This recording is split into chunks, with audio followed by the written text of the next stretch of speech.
Hey everyone, welcome to 302 Sobriety. Today is August the 27th, I believe. Sunday, whatever Sunday is, August 27th, 28th. I'm still sober, have been sober, taking care of my business, doing the next best thing. I hope you guys are sober and doing what you need to do. I know it's difficult. Life can throw you curves, and things seem dismal, but it's really not if you just turn it over and just let what shall be.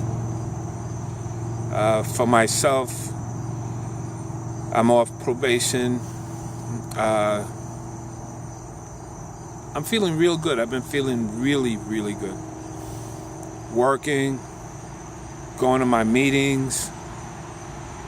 What else? I'll be celebrating 2 years in October. I'm also celebrating a birthday in September. What else? I've been looking at vehicles. I've been looking at campers.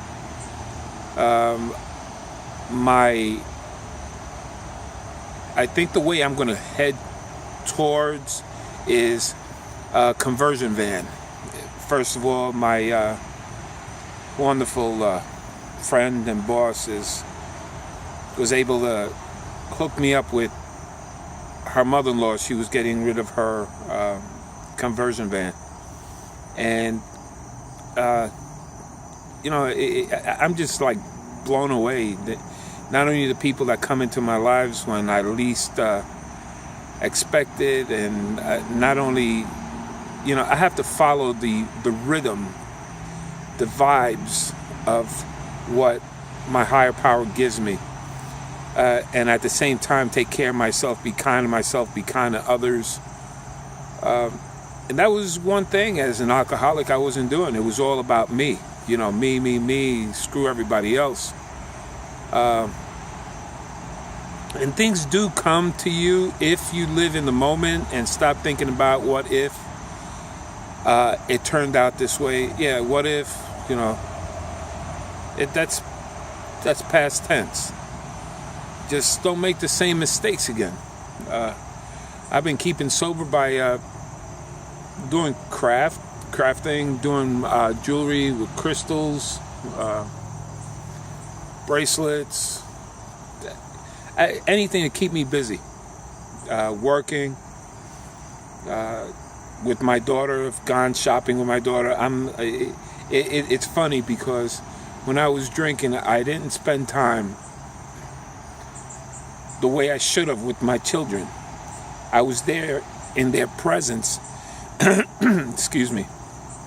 I was there in their presence, but mentally I was at the liquor store waiting to go get something to drink or get high or something.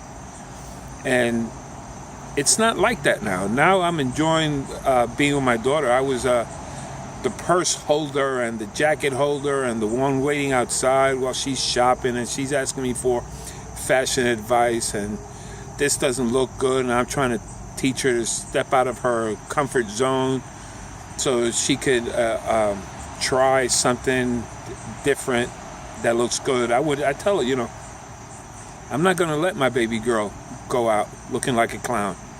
And I'll let you know. I'll let anybody know. You ask me a question, I'll give you my honest opinion. Do I look good in this? No, you look fat. And if you don't like it, you shouldn't have asked. The colors don't match, or whatever the case is. I tell that to my daughter, and she really appreciates it. She loves going out with me. The only issue was that we had to go out walking and by a public transportation bus. Now, don't get me wrong. I come from New York City, and public transportation runs like every 5 minutes. And buses are always coming. You have subways. Everybody's, walking to their destination. But here, it's far in between. One thing that could take 15 minutes by car takes me a whole day, because buses don't run the way they do in the big cities. To make your connection to your next, your transfer, and even though I bring my bicycle, that gets old after a while. I won't ever stop, even though I'll have a vehicle, I won't stop riding my bicycle, because I feel good. I'm doing something for my body, exercising. I do something for my brain, knowledge. You got to work every part of your body. I started saying that at the beginning of all my videos. You got to work mind, body, and soul. My mind is, I read spiritual books, I read informational books, do crafting. That's for my mind. And, I do things for my creative spirit. So it does work. I'm grateful to spend time with my kids, to spend time with my daughter. She works with me. We go shopping. Who would have thought? I would have never thought. A year ago when I was released from prison for my DUI, my world fell apart, because I was not there for that 1 year for my kids, for their birthday. And that broke my heart, and the relationship changed for us. It changed for her, it changed for my son, it changed for myself. But I could only do what I can do. I can't make their recovery my issue now. It might sound selfish, but if I do, then I don't take care of myself, and I don't take care of everybody else. Then I want to control things. I can't control that. She'll get over it, and she has, and she will, and she'll continue healing. So is my son. He'll continue healing. I'm healing. I'll be healing for a whole long time. I'm trying to change. I'm not perfect, but I try to be better. If you just program yourself to catch things before things happen, before you say things, that's a plus. Just because things don't go your way, you just don't go running to go get high. To self-medicate yourself, it just doesn't work. Your body gets used to certain things. Your body gets used to being able to cope, to being able to handle issues without drugs, without alcohol.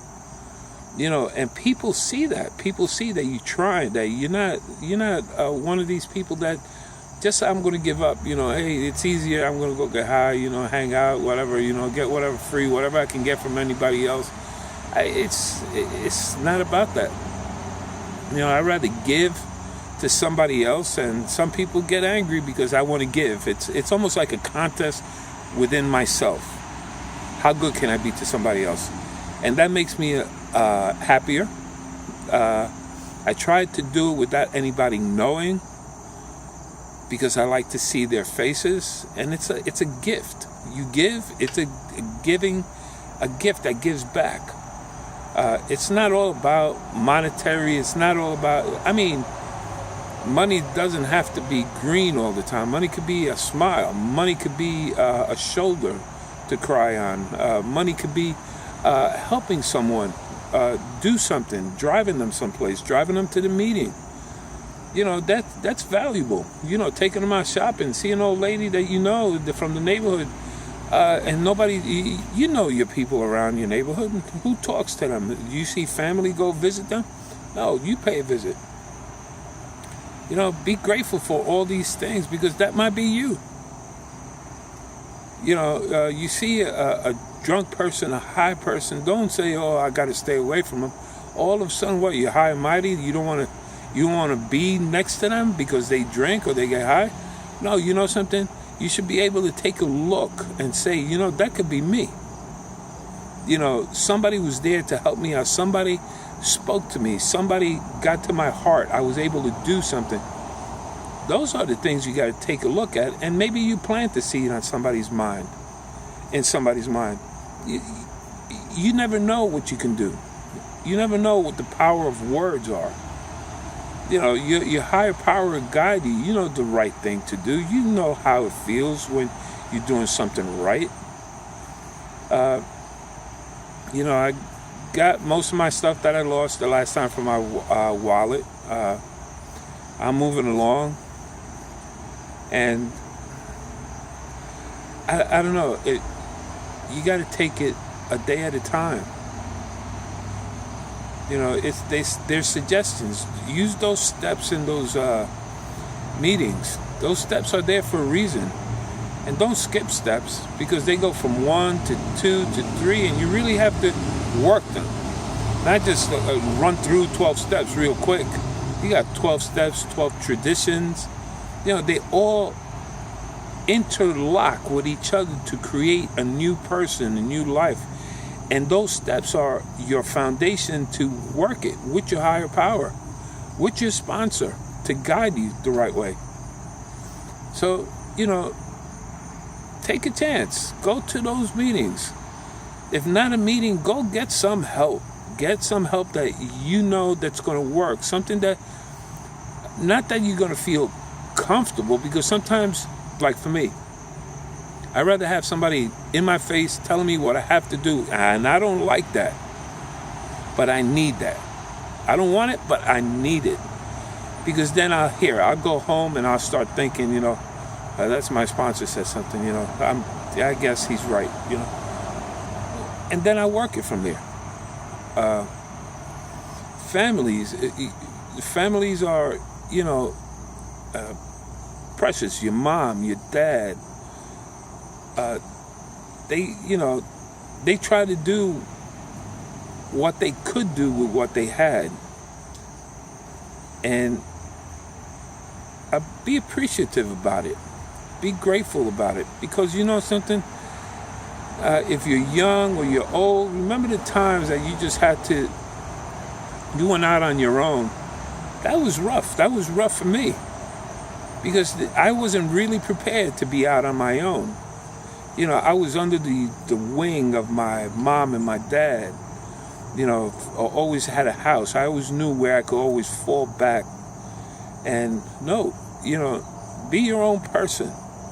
Be responsible for your own actions. You know, don't involve, oh, I'm in trouble, so I'm going to get this one to get me out of it. No, it don't work that way. Get yourself out of trouble. You'll appreciate it more. It's going to be a lot of work, but you'll appreciate it more because you did it yourself. You'll be proud. I'm proud of myself. I'm really proud of myself. I'm proud of the friends that I have that see the goodness in me.